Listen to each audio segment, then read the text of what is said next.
What's good? It's Woog. Please like the video, subscribe to the channel if you are into the fight talk. Premier Boxing Champions, PBC, just released they just rolled out their series of fights from now through September, right? Just a series of main cards, one pay-per-view. Most of these are on Showtime. And I just wanted to quickly go through them and just kind of give a quick grade, 1 through 10, or it could be like a 0.5, like 6.5, 7.5. But 1 to 10 scale, what do I think about each one of these matchups based on their competitiveness, based on the quality of A side and the quality of the B side, what's on the line, where these fighters are in their career, just giving you a quick score and a little reason why. I just wanted to go through the list, give you my level of enthusiasm, 1 through 10. We're going to start with Luis Neri and Brandon Figueroa. This is a super bantamweight or junior featherweight, same thing. It's 122 pounds. Title fight, WBC super bantamweight title on the line. It's Neri's title that he's defending against undefeated Brandon Figueroa, younger brother to Omar Figueroa, who's been fighting up at welterweight, 147. Both Neri and Figueroa are undefeated. I'm giving this matchup a 7. It could have, potentially been an 8, right? Because they're both undefeated. It's a title fight. It's just that, Luis Neri was a 118 fighter. He was fighting at bantamweight. He had a lot of success there. Then he was no longer able to make the weight. He goes up a weight class, and he wins the vacant belt against Aaron Alameda, who, unless you live this stuff, you don't even know who that is. And so it's hard to give something higher than a 7 when these guys haven't really had a chance to really showcase how good they are, because it's kind of slim pickings at an elite level at some of these lighter weight classes, certainly with, public knowledge of any of these guys. So even though it's a good fight, I can't give it a greater than 7 because both of these guys are still somewhat unproven. But it's a quality fight against two guys who both might be very good. But yeah, Luis Neri versus Brandon Figueroa, I'm giving a 7. Now we've got Nordine Ubali versus Nonito Donaire. This one's taking place on May 22nd. This is a bantamweight fight, 118, and it's for the WBC belt. Ubali, in this case, is the belt holder defending against Nonito Donaire, the former, great multi-division champion. At one point, he was one of the pound-for-pound best fighters in the sport. He was putting people's lights out with a lightning-quick left hook. I mean, this guy just had all the tools: speed, power, explosiveness. Yeah, Nonito Donaire, in that, few-year period, which now feels like ages ago, he was among the very, very best.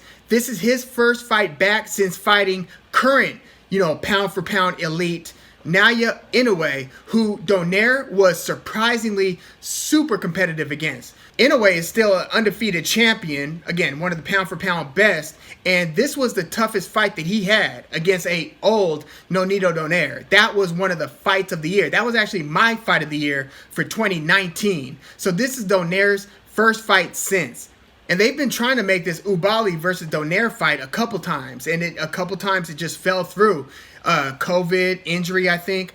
But finally, they're getting it together, and I'm giving this one a 6.5. And that is because, yes, we do have a champion in Ubali, who is still undefeated, and we've got a former great in Nonito Donaire, who, to his credit, looked really, really good in his last fight against a pound-for-pound best, the monster, in a way.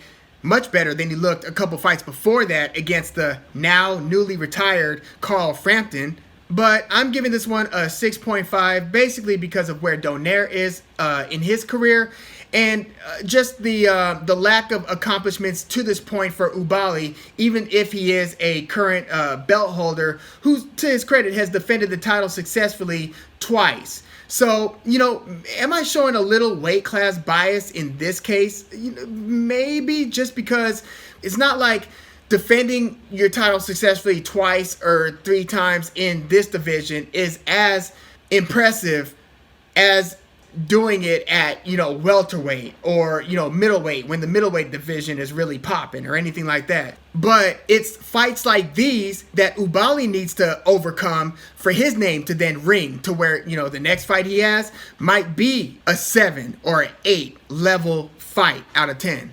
But this one, although it's a title fight, I'm giving a 6.5. Now we've got Jermall Charlo versus Juan Montiel. And this one is getting a 5, guys. Like, Jermall Charlo is certainly one of the more talented fighters in the sport.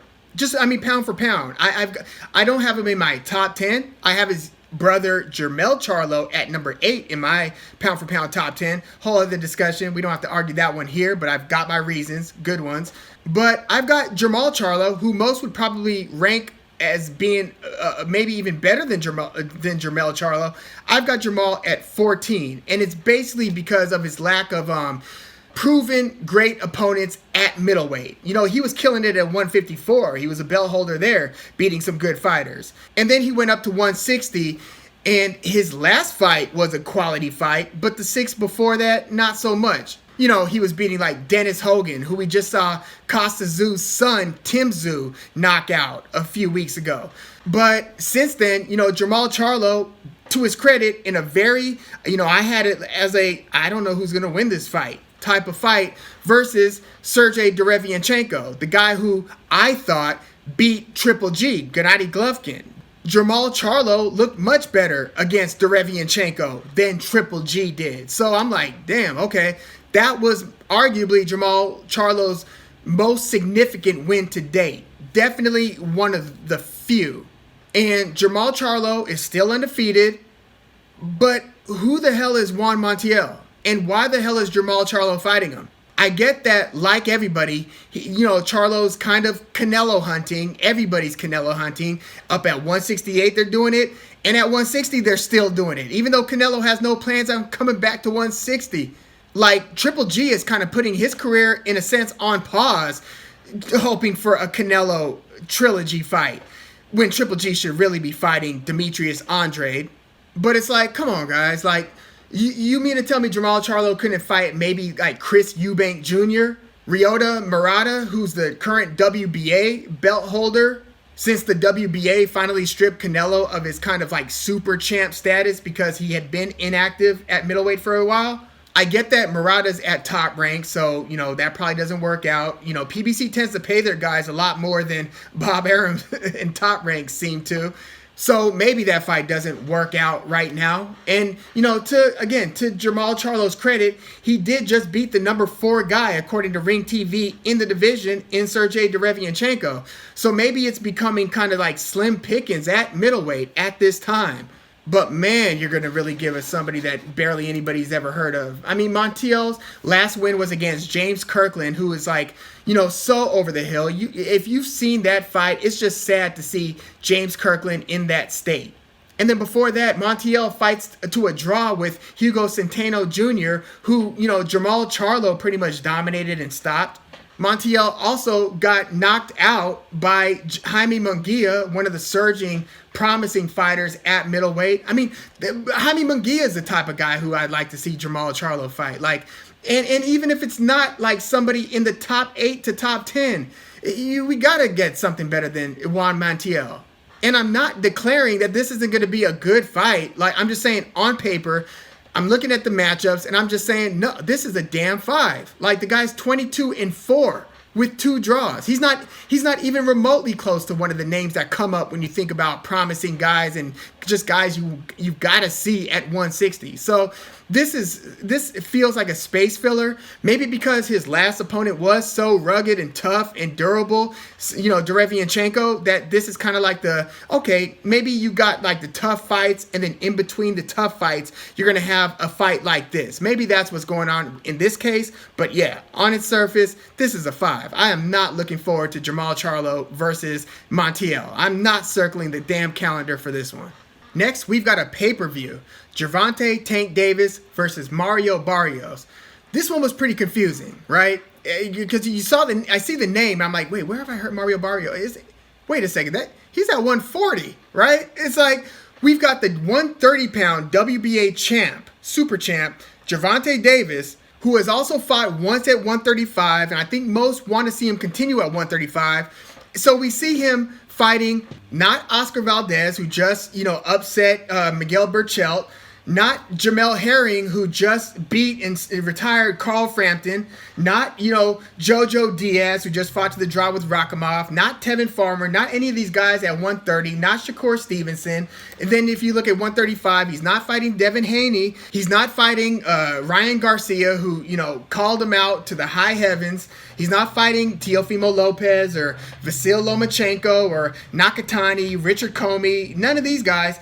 He's fighting up a weight class from 135, which, again, he's only fought at 135 once, so he's fighting at 140 versus not somebody who's got a name that rings or that's familiar to anybody, but a 26-0, undefeated, true 140 guy who is 5'10" to Gervonta Davis's 5'6", 5'5.5" officially.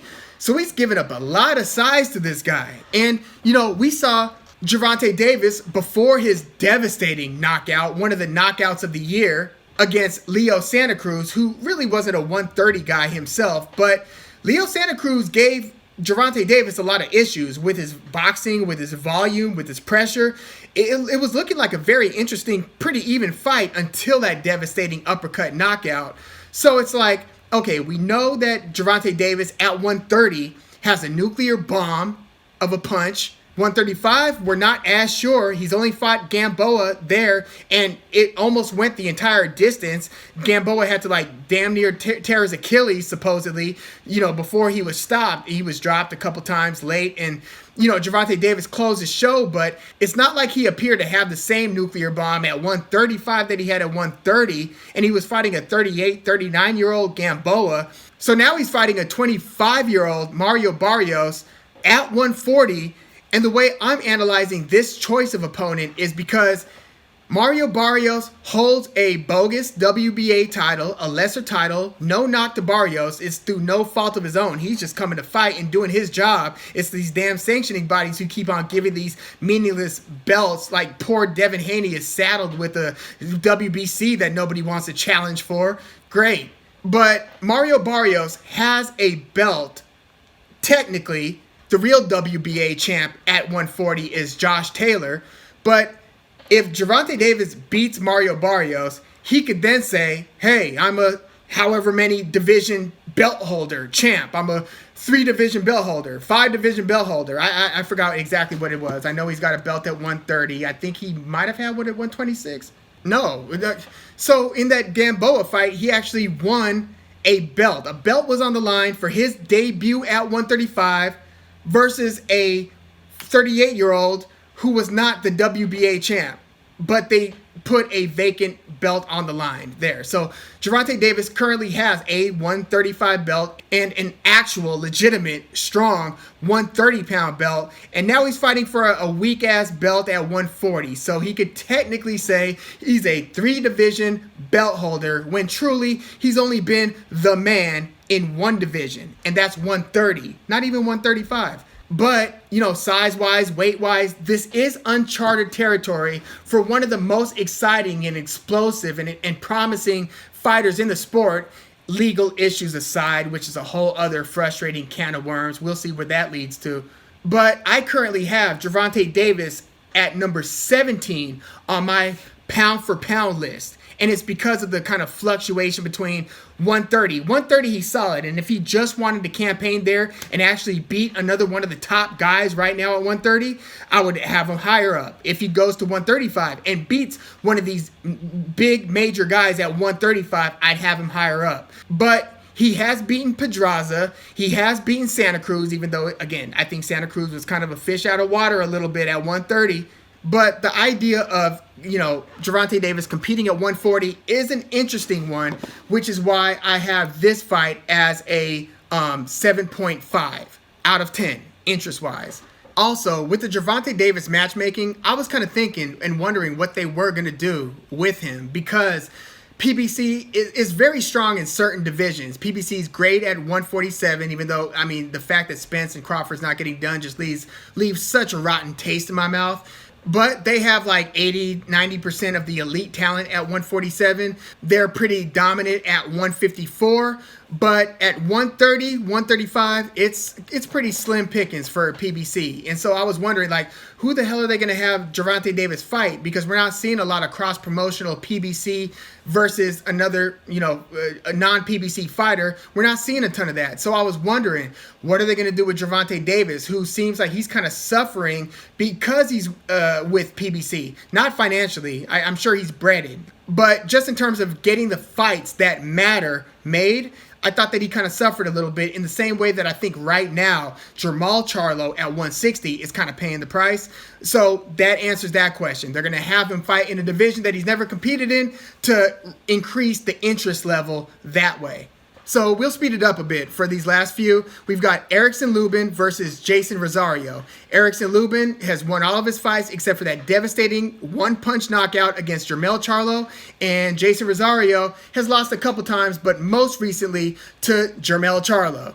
In a fight, by the way, that was very competitive. I thought that it was a lot of back and forth in that one, and it was really shaping up to be pretty interesting. I saw Jermell Charlo kind of double back a couple times from the pressure and from body shots, but Jermell Charlo, I mean, he just seems to figure things out, and he got the stoppage win, and it looked like Jason Rosario was in dire straits when he was on the ground due to a body shot jab that had a very, very bizarre effect on Jason Rosario. And I think it was because of some of the punches he sustained beforehand. He was badly hurt earlier in the previous round and earlier in that same round. So maybe it wasn't just the jab to the body that had Rosario on the ground like that.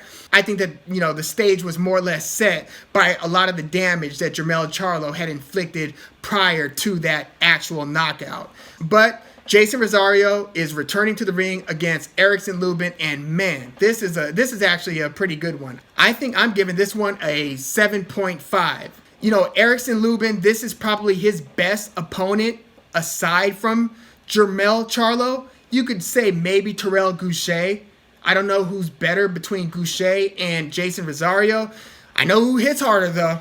Jason Rosario stopped J-Rock Williams. And that's the same J-Rock Williams who upset Jarrett Hurd and also got stopped earlier in his career by Jermall Charlo before Jermall Charlo went from 154 up to 160. But yeah, this Erickson Lubin versus Jason Rosario, good matchup. Two guys who are currently knocking on the door. Jermell Charlo is about to fight Brian Castano to unify all four belts at 154. Jermell holds 3 of them. Castano holds 1. But according to Ring Magazine, this fight is between the number 5 guy in the division, Jason Rosario, versus the number 8 guy in the division, Erickson Lubin. And Erickson Lubin, I really think, has potential to be perhaps a pound-for-pound top 10, top 15 guy at some point. He shows a lot of maturity in his game at such a young age. Both of these guys are pretty damn young. Next, we've got Chris Colbert versus Yorkies Gamboa. Yorkies Gamboa is a former 126-pound champ. That's a division below where they're fighting here, 130, and it's 2 divisions below where Gamboa fought against Gervonta Davis and against Devin Haney. He is not a 135-pounder by any stretch. So this makes a little more sense, which raises the intrigue a little bit on this one. I'll almost forgive him for that loss to Devin Haney, where he lost just about every round in that fight, wasn't totally competitive, and Gamboa is 40 years old. But at least now, he's got a little bit more time to recover from that, injury that he sustained late in the fight against Gamboa. And he's fighting at a weight class closer to his own. Again, he was at his best at 126, so this would probably be the optimal weight class for Gamboa, assuming that Gamboa fighting at all is even still optimal. It's not like he's getting his lights put out left and right. He's not suffering that type of late-stage career fate, but he's clearly just kind of a shell of what he once was. So now he's fighting a surging prospect in Chris Colbert, and, I didn't think that Gervonta Davis's next fight, him being a PBC fighter, him being a 130 guy, he's fought once at 135, but Davis is a 130 guy technically still. He's the super champ, WBA champ there. I didn't think that they were going to feed Chris Colbert a promising PBC prospect to the killer that is Gervonta Davis this soon. I didn't expect them to do that. So this makes a little more sense for Colbert. This is actually fairly good matchmaking. You've got him going against a guy with a ton of experience and who may still have something left in the tank. So this will be not only Chris Colbert's biggest name that he's fought against, but really the best opponent quality-wise that he's faced today. So this will be a good test for Colbert. I'm giving this one a 6.5. And that's basically because of where Gamboa is in his career right now. We'll find out how good Chris Colbert is over time. Gamboa might be a solid litmus test to see if you belong in the top 10 in the weight class, even though they currently have him, ranked number 9 in the division. And to his credit, he has beaten Jermall Charlo, Miguel Beltran Jr. These are, pretty respectable fighters. So I'm giving Colbert versus Gamboa a 6.5. The next one, we've got Jermell Charlo versus Brian Castano. This is probably the best fight out of this PBC announcement. Can't wait for this one. We've got a title unification match at 154. Jermell Charlo holds all of the belts at 154 except for the WBO belt, which Brian Castano just won against Patrick Teixeira, in a pretty convincing win. I mean, Castano fought an even fight with Erislandy Lara like a couple years ago. In fact, they ruled the fight a draw. And yeah, he's won his 2 fights since that. And in that Patrick Teixeira fight where Castano won the WBO light middleweight title, Teixeira was really just holding on to survive the 12th round in that one. So, Castano is serious business. So it's going to be very interesting to see how that one shakes out. I can't wait to do an actual preview on that fight. So Jermell Charlo versus Brian Castano, it's getting an 8. Yeah. Now we've got Guillermo Rigendo versus John Cassimero. And there seems to be a lot of excitement about this one. We've got the Cuban Guillermo Rigendo, legendary fighter, 2-time Olympic gold medalist, multi-divisional champ. In fact, even today, he's 40 years old, right? His only loss, is against Vasyl Lomachenko, where he went up like 2-3 divisions to fight Lomachenko. Now, this fight is actually for Cassimero's WBO bantamweight title. What did I tell you about the WBO?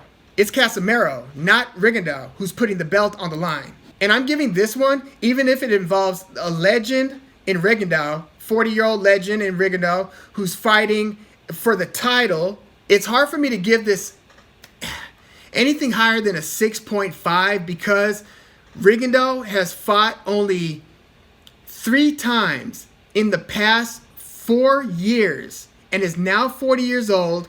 And in his last fight against Solis, it was a really ugly fight. His fights are getting so boring. Like, for one, he's always been super economical in his output. Even when he was taking Nonito Donaire to school, he was very economical. His whole thing is he punches pretty much only when he has to and has been a defensive genius throughout his career. Like, if you don't like Floyd Mayweather style, you'll really not like Guillermo Rigendo style, right? He's like that times 10 in terms of the sweet science aspect of performance. Hit and not get hit. So, to his credit, he did have a couple fights after the loss to Lomachenko where he just came out guns blazing and scored knockouts against like Julio Ceja and Giovanni Delgado, where he did throw caution to the wind and uncharacteristically just start letting his hands go. So that was like, whoa, is this the same Rigendo? Well, no, it's not the same Rigendo. He's not the same guy at 40 that he was at 30, 32. He turned pro late, like a lot of Cubans and like a lot of multi-medaling Olympians. He turned pro kind of late. Now he's 40. It's just, with the inactivity and with the kind of spotty performances, even though, again, he's won all of his fights except for the Lomachenko fight, it's hard for me to get too jazzed up about this one. So, yeah, I'm actually kind of being generous in putting this one at a 6.5. But it does involve a legend in Guillermo Rigendo, so that might be worth tuning in unto itself. And then the last one we're going to cover, because we're not going to get into the Stephen Fulton Jr. versus the winner of Neri versus Figueroa, because we don't know what that fight is going to look like. So we're not going to go there yet. We're going to go David Benavidez versus Jose Uscada. And this one, I'm giving a solid 7. And, you know, when you've got an elite fighter or a potentially elite fighter, like in the case of David Benavidez, who is a 2-time WBC champ, never lost a fight yet. He's only lost his belt twice, once due to drugs, the other, and not performance-enhancing drugs, recreational drugs, and then the second time he lost it on the scale, missing weight. That at least spots a fight like a 5 interest-wise. So that's like the bottom line, like if you got like Errol Spence versus like Ocampo or something, it's gonna at least be a 4 or a 5 just because you got a A-level A-side fighter, right? So that's what we got in Benavidez. And we've got a former champion, Uscada. Uscada is the guy that Caleb Plant beat to earn his IBF belt. And this was after Uscada beat Andre Dirrell in their rematch to claim the belt. Uscada had a controversial, knockout just after the bell sounded that literally knocked Andre Dirrell out cold. And then a brawl between, Dirrell's corner and Uscada's people like ensued. But then they had a rematch, and then Uscada legitimately beat Andre Dirrell. And in fairness, Andre Dirrell's kind of been on the brink of retirement, so it's not like prime Andre Dirrell we're talking. But that's how Uscada got his belt, lost it 2 fights later to Caleb Plant. And then since then, he's fought twice, the second of which was a loss to Lionel Thompson, who's not exactly a world beater, and he lost by unanimous decision to him. So, and this was December 19, like pre-COVID. So by the time Uscada is fighting David Benavidez in August of 2021, that will be over a year and a half since his last fight. And again, he didn't look impressive in his last fight against Lionel Thompson, and he lost his belt 2 fights before that, looking just outclassed by Caleb Plant. So because of the B-side and the uncertainty in what we still have in Jose Uscada is what has me placing this fight at a 7. And I'm being optimistic in giving this one a 7. This could have been a 6.5, but I'm saying 7 because there's a possibility that we could get a still prime-ish Uscada testing David Benavidez, because it seemed like at his best, Uscada was pretty good. His only other loss, besides like the disqualification loss to Andre Dirrell, and then the Caleb Plant, and then this most recent loss against Lionel Thompson, his only other loss was against Matt Korobov, who fought a even fight versus Jermall Charlo. So Uscada is still only 30 years old, but we don't know what kind of 30-year-old we're talking. So we'll find out. But I'm giving Benavidez versus Uscada a 7 here. But yeah, let me know what you think about this PBC rollout. It's kind of like lukewarm, some pretty decent interest in some of the fights, but man, we really are still not getting the fights that we want. Hopefully that changes by the end of 2021. But, in the case of PBC's 147-pound fighter, Errol Spence, who we need to see fight Terrence Crawford, and then Jermall Charlo having a major fight, I'm just not that optimistic that's going to happen in 2021. I hope I'm wrong. And I hope that Gervonta Davis, if he gets by Mario Barrios at 140, brings his ass back down to 135 or 130 and actually fights one of the top 3, 4, 5 most exciting or impressive guys in either one of those 2 divisions. That's what I want to see. But yeah, let me know what you think about this PBC announcement. What fights are your favorites and what fights are you really about? Please leave your comments in the comments, like the video, subscribe to the channel if you are into the fight talk. I'm Woog. Thanks for tuning in.